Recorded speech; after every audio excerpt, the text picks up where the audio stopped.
রাজধানীর বাংলা মোটরে জাতীয় নাগরিক পার্টির কার্যালয়ের সামনে ককটেল বিস্ফোরণ হয়েছে।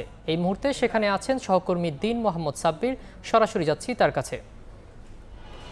সাব্বির, জাতীয় নাগরিক পার্টি কেন্দ্রীয় কার্যালয়ের সামনে অর্থাৎ বাংলা মোটরের এই যে স্থানটি দেখতে পাচ্ছেন, এখানেই আজকে রাত 11টার আগে আসলে একটি ককটেল বিস্ফোরণের ঘটনা ঘটেছে বলে আমরা জানতে পেরেছি। এবং আমরা যেমনটি বলেছেন, এই এনসিপির নেতারা যেমনটি জানিয়েছিলেন যে আসলে এনসিপি কার্যালয় থেকে দলের সদস্য সচিব আক্তার হোসেন নেমে যাবার পথেই আসলে এই ককটেল বিস্ফোরণটি ঘটে।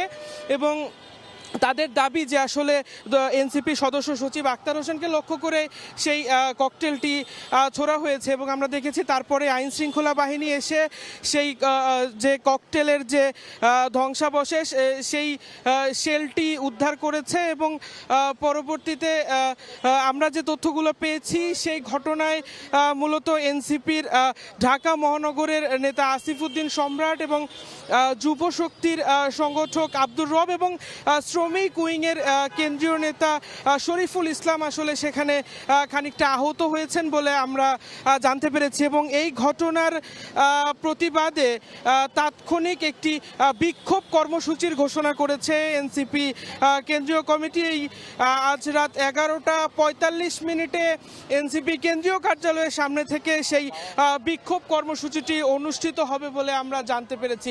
তো এই ছিল এনসিপি কেন্দ্রীয় কার্যালয় থেকে ককটেল বিস্ফোরণের ঘটনার সর্বশেষ।